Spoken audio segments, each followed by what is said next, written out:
지금이야 G2로서 세계적인 초강대국이지만 한때 중국은 북한보다 가난했던 국가였습니다. 때문에 세계 여러 나라에서 중국을 지원했고 중국은 이를 바탕으로 빠르게 성장할 수 있었습니다. 그렇다면 중국이 지금까지 성장함에 있어 가장 크게 기여한 국가들은 어떻게 될까요? IMF와 중국 상공부가 발표한 자료를 바탕으로 이를 빠르게 알아보겠습니다. 영상이 시작하기 전에 구독과 좋아요 부탁드리겠습니다. 자, 그럼 시작하겠습니다. 10위는 스웨덴입니다. 스웨덴이 중국에 제공해준 원조액은 8,200만 달러로 확인됐습니다. 이는 현재 가치로 3억 1,377만 달러, 하나로 4,394억 9,816만 원입니다. 스웨덴과 중국은 1950년대에 수교했지만 다른 서방권 국가들과 마찬가지로 스웨덴의 대중국 원조는 중국의 개혁개방 직후인 1980년대부터 본격화되었습니다. 당시 스웨덴의 대중국 원조는 중등학교 교사 훈련 프로그램에 집중되어 있었는데 덕분에 중국은 나라의 미래를 교육할 훌륭한 교사들을 많이 확보할 수 있었고 이들이 키워낸 학생들이 성장하여 중국의 G2 도약을 이끌었습니다. 쉽게 말해 중국의 두뇌를 키워낼 기반을 스웨덴이 만들어 주었습니다. 9위는 호주입니다. 중국이 호주로부터 받은 원조액은 1억 140만 달러로 확인됐는데 이는 현재 가치로 3억 8,800만 달러, 하나로 5,434억 3,819만 원입니다. 호주와 중국의 교류는 수교를 한 1972년부터 시작되었습니다. 당연히 호주의 대중국 원조도 이때부터 시작됐습니다. 영토가 넓은 만큼 과거부터 현재까지 중국을 괴롭히는 자연재해의 종류는 상당히 다양합니다. 그렇지만 중국이 급성장하기 전인 1990년대까진 중국 정부는 홍수, 지진, 산사태, 태풍 등 다양한 자연재해를 안정적으로 관리할 역량이 부족했습니다. 때문에 호주의 대중국 지원은 자연재해 관리에 초점이 맞추어져 있었습니다. 호주는 중국의 자연재해를 대비하는 방법, 피해가 생겼을 때 복구하는 법 등 자연재해에 대한 모든 것들을 알려주었습니다. 간단히 말해 중국 내부 안정에 호주의 도움이 컸습니다. 8위는 네덜란드입니다. 네덜란드가 중국에 제공해준 원조액은 1억 200만 달러로 나타났습니다. 이는 현재 가치로 3억 9,029만 달러, 하나로 5,465억 3,672만 원입니다.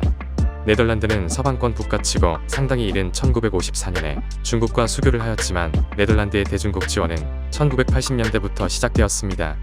지금도 그렇지만 당시 중국의 물관리 역량은 더 형편없어서 매년 홍수에 시달렸으며 깨끗한 물 부족이 심각했습니다. 때문인지 물관리 역량에 있어서 세계 최고인 네덜란드의 지원은 여기에 초점이 맞추어져 있었습니다. 덕분에 중국이 확보할 수 있는 깨끗한 물의 양이 크게 늘어났고 동시에 홍수 발생 횟수도 줄며 중국인들의 삶이 안정되기 시작했습니다. 7위는 프랑스입니다. 중국이 프랑스로부터 제공받은 원조액은 1억 5,200만 달러로 나타났는데 이는 현재 가치로 5억 8,162만 달러, 하나로 8,146억 7,962만 원입니다. 다른 서방권 국가들과 마찬가지로 본래 프랑스는 대만과 외교관계를 맺고 있었지만 1964년에 중국을 승인하였고 1970년대 말 중국의 개혁개방이 시작되자 대중국 원조에 나서기 시작했습니다. 당시 프랑스의 지원은 과학 및 기술 교류에 초점이 맞추어져 있었습니다. 덕분에 중국은 제조업, 통신업, 중공업 등 다양한 분야에서 여러 핵심적인 기술들을 익혀서 이를 경제 발전에 활용할 수 있었습니다. 쉽게 말해 중국의 스파이 활동이 과학 및 기술 역량 향상을 이끌고 있지만 기본 밑바탕은 프랑스가 깔아준 것입니다. 6위는 캐나다입니다. 캐나다가 중국에 제공한 원조액은 2억 50만 달러로 확인됐습니다. 이는 현재 가치로 7억 6,720만 달러, 하나로 1조 747억 8천오만 원입니다. 원래 캐나다와 중국은 수교 이전은 교류가 하나도 없었으나 양국이 수교를 단행한 1970년부터 교류가 많아지기 시작했습니다. 당연히 캐나다의 대중국 원조도 시작되었습니다. 당시 중국은 많은 인구 대비 턱없이 부족한 농업 생산량으로 인해 식량난이 극심했었는데 캐나다의 도움으로 현대적인 농업 시스템을 도입할 수 있었고 이것이 점차 농업 생산량 증대로 이어지면서 식량난 해소에 큰 도움이 되었습니다. 5위는 영국입니다.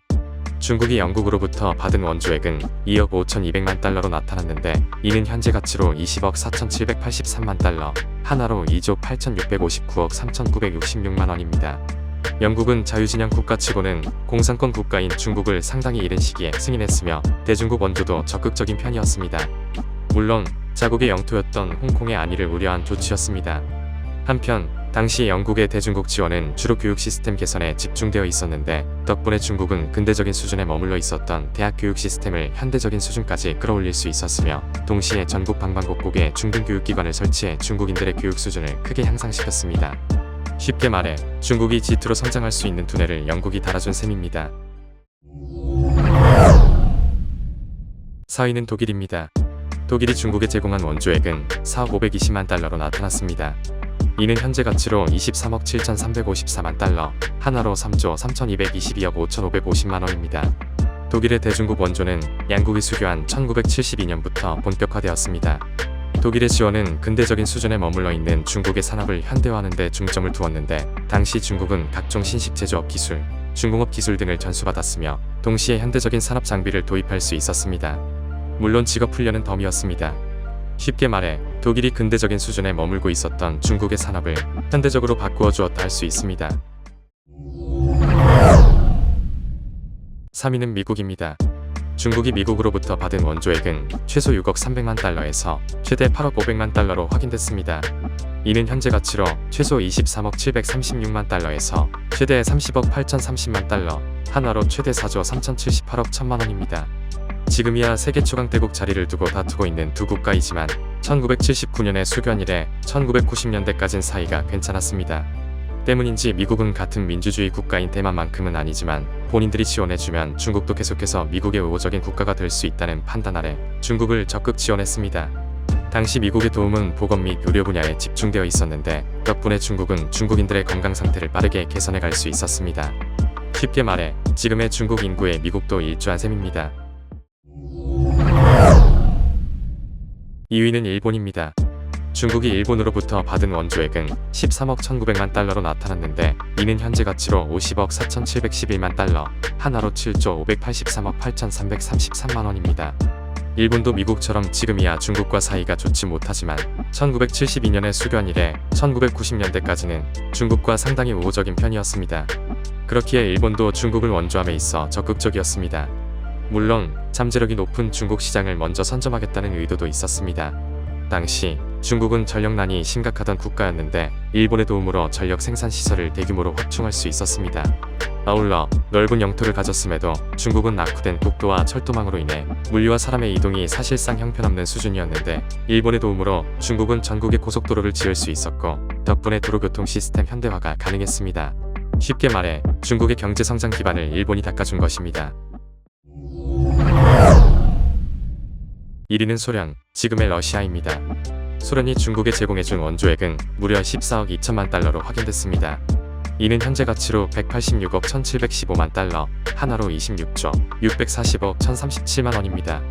중국과 소련은 냉전시대 당시 같은 공산권 국가임에도 사실상 적국으로 지냈지만 사실 1960년대 초반까진 서로 죽고 못 사는 사이였습니다. 당연히 사이가 좋았던 시절엔 소련은 경제적으로 어려움을 겪고 있던 중국을 지원함에 있어 매우 적극적이었습니다. 소련이 당시 보유하고 있었던 외환보유고의 30%를 중국 원조에 사용할 정도였습니다. 이때 중국은 국공내전과 중일전쟁의 여파로 사실상 산업기반 시설은 전무하고 교통은 엉망인 상황이었는데 소련의 도움으로 전국의 도로교통망을 깔 수 있었고 제조업 및 중공업 산업을 위한 시설들을 마련할 수 있었습니다. 물론 기술 이전은 덤이었습니다.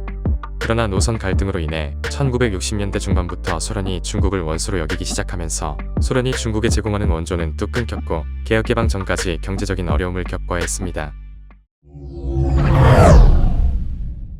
번에는 대한민국입니다. 한국이 중국에 제공해준 원조액은 6,520만 달러로 15위였습니다.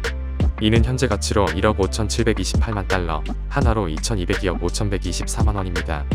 한국의 대중국 원조는 한국과 중국이 수교한 1992년부터 2000년대 초에 집중되어 있었으며 중국이 한국의 원조를 활용한 분야는 제조업, 중공업을 포함한 다양한 산업기술 교육, 교육 및 보건 분야 협력, 그리고 농촌 개발 사업 등으로 확인됐습니다. 지금까지 한때 가난했던 중국을 가장 많이 도와주었던 국가 탑10을 알아보았습니다. 아직 구독과 좋아요를 안 하셨다면 구독과 좋아요 부탁드리면서 이번 영상 마무리하겠습니다. 감사합니다.